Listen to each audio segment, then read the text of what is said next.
Bonjour, aujourd'hui nous allons parler avec la vidéo numéro 3, donc le cours numéro 3 sur la sagesse de la Kabbale, nous allons parler pour la suite d'une notion assez intéressante qui s'appelle la théorie du vrai.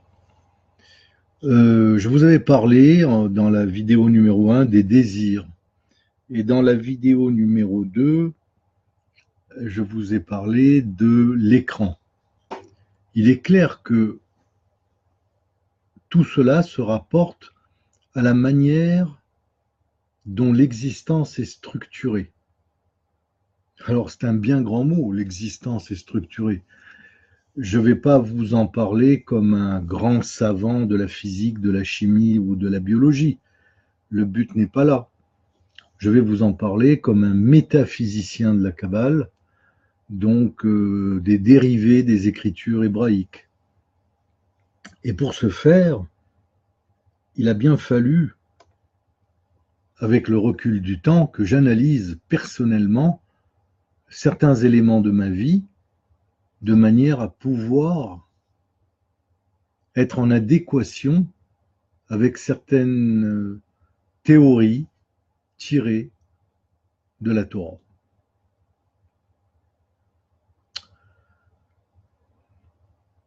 Comment cela se passe-t-il? C'est simple et compliqué à la fois.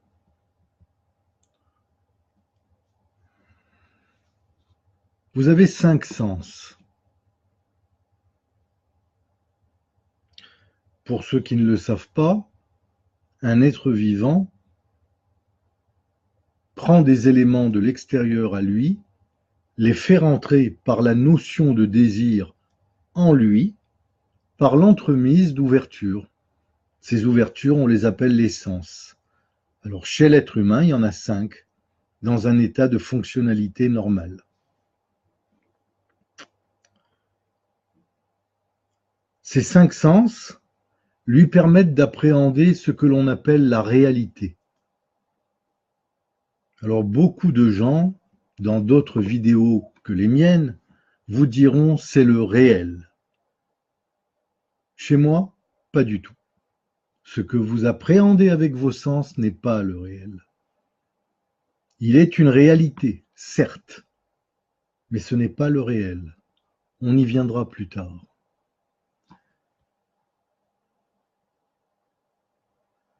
Alors de quoi s'agit-il?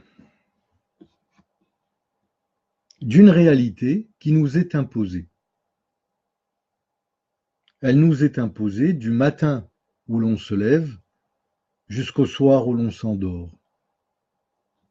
Dans le delta, entre le matin où l'on s'éveille et le soir où l'on s'endort, il y a la vie au quotidien.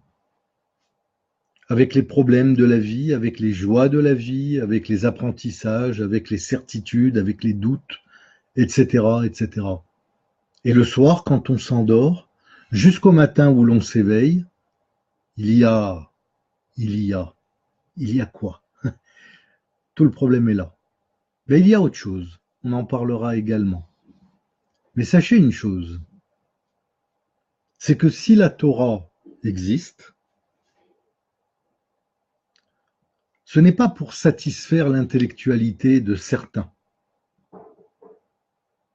Ce n'est pas non plus pour donner le pouvoir à d'autres. C'est simplement un code qui permet, si on l'a compris, de vivre. Pas de vivre normalement, simplement de vivre. Car vivre représente la normalité. Sinon, c'est survivre. Je vous disais un jour que le sod, le secret, le degré le plus initiatique de la Torah, qui vient après le pshat, le remes et le drash, donc le littéral, l'allégorique et l'homilétique, ce secret en question nous permet d'accéder à des réalités transcendantes. Le summum de la réalité transcendante, c'est l'absolu. Mais entre les réalités transcendantes et l'absolu, eh bien il y a ce que l'on appelle le réel. Donc vous voyez qu'on en est très loin ici. Ici, c'est juste une réalité. Laquelle? Eh bien, cela dépend. Cela dépend de plusieurs paramètres.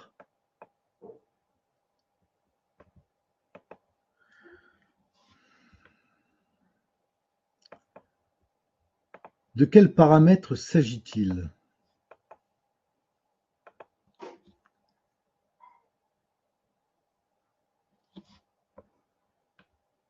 Dans le livre du Zohar, il y a marqué « Ouvre-moi légèrement ton cœur et je te ferai connaître le monde ». Alors pour savoir de quels paramètres il s'agit, il faut ouvrir les écoutilles du cœur, c'est-à-dire écouter l'intérieur de nous. En écoutant notre intérieur, on en sait déjà beaucoup plus.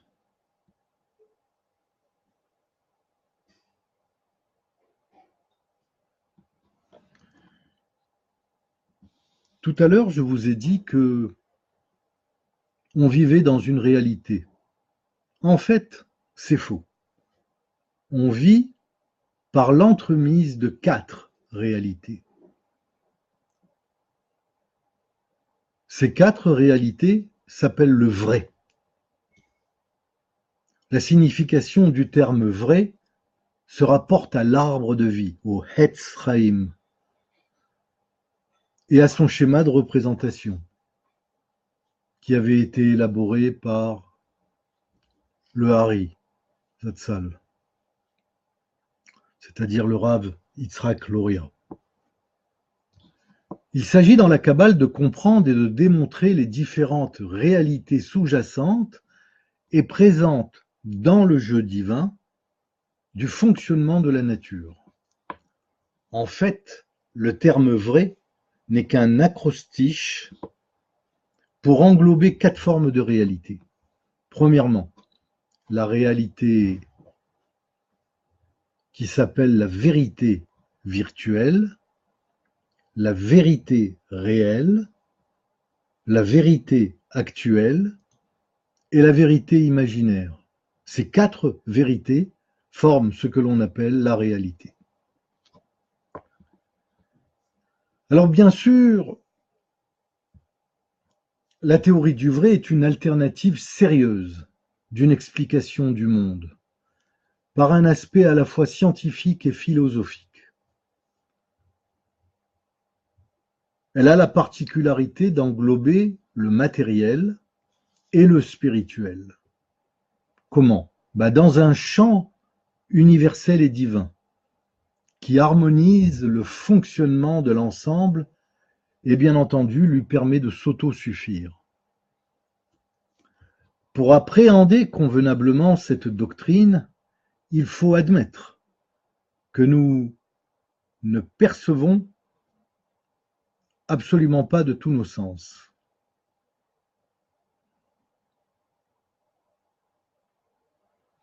Quand on perçoit de tous nos sens, ça n'est que la face visible d'un iceberg, dont la plus grosse partie ne nous est pas accessible directement, mais imprime sur nous sa réalité.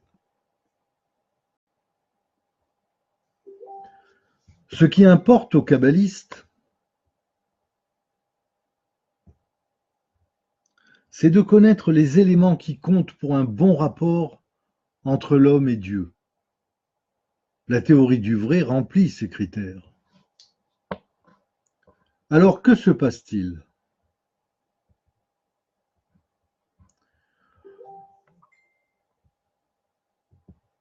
Le monde visible ressemble à un attracteur de conscience. En effet, il apparaît dès lors que l'on est réveillé, que l'on soit pris dans un tourbillon d'événements, dont on ne peut en aucun cas se soustraire. Ceci étant, Cela dure jusqu'au moment où l'on s'endort. Ce phénomène nous accompagne jusqu'à la fin de notre vie terrestre, qu'on le veuille ou non.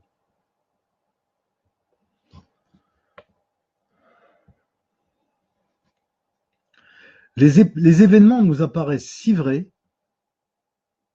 que nous en oublions leur origine.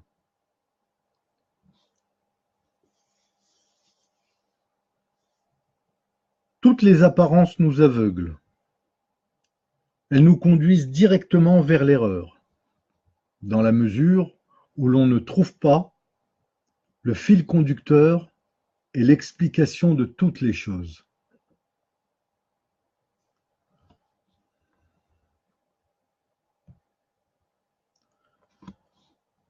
Ce qui est intéressant de prime abord, c'est cette espèce d'incroyable sensation que nous avons, sensation de discontinuité de toute chose. Il y a vraiment une sensation de discontinuité. Les choses ne sont pas continues. Elle est à l'origine de toute notre erreur sur la compréhension et sur la nature des choses.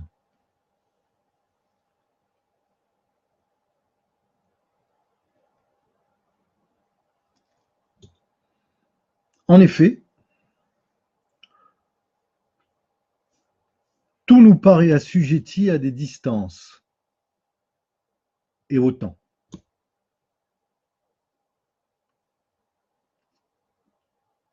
La linéarité des mouvements dans l'espace et l'écoulement dans le temps se rapportent à des bornes physiques mesurables par la technologie et mettant bien entendu en évidence ce que l'on appelle les éphémérides. Donc, pendant le cours normal de notre vie, en éveil, qui, par des moyens d'un champ énergétique,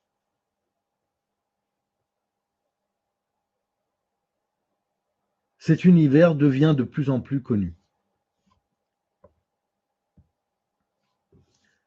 Il s'agit de quoi? Il s'agit de l'univers physique, celui qui nous est coutumier.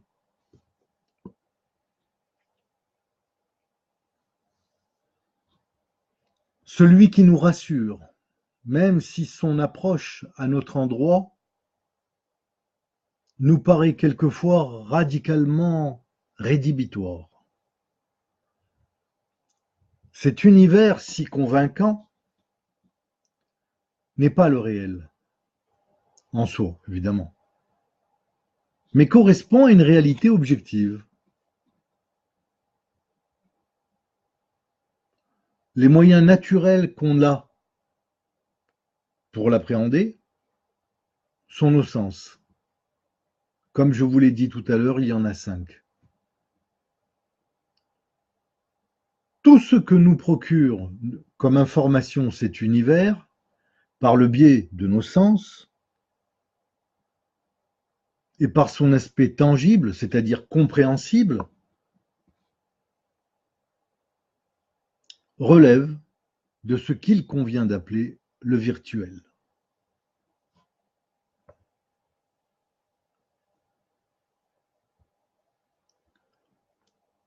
On est donc bien dans un univers virtuel, ça vient de virtus, qui veut dire en latin en puissance, et cet univers virtuel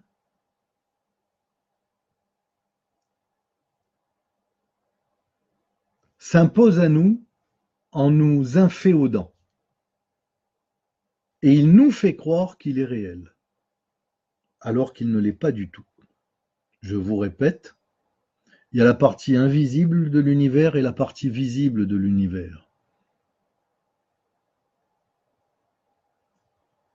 Dans les deux cas de figure, nous sommes inféodés par nos sens à cet univers qui nous traduit dans l'erreur. Je ne vais pas aller plus loin, je vous propose de réécouter ce cours plusieurs fois afin d'en comprendre les notions. Vous pourrez bien entendu par écrit me poser des questions, soit par messagerie privée, soit par Facebook, comme il vous semblera bon.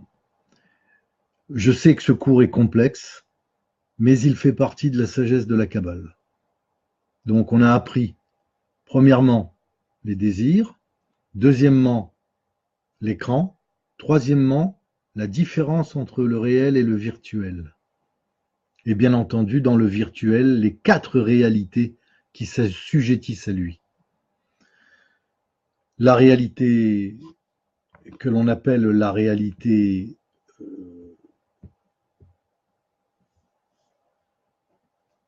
la vérité virtuelle, la vérité réelle, la vérité actuelle et la vérité imaginaire. Vous verrez quand on ira plus loin le sens que tout cela prend.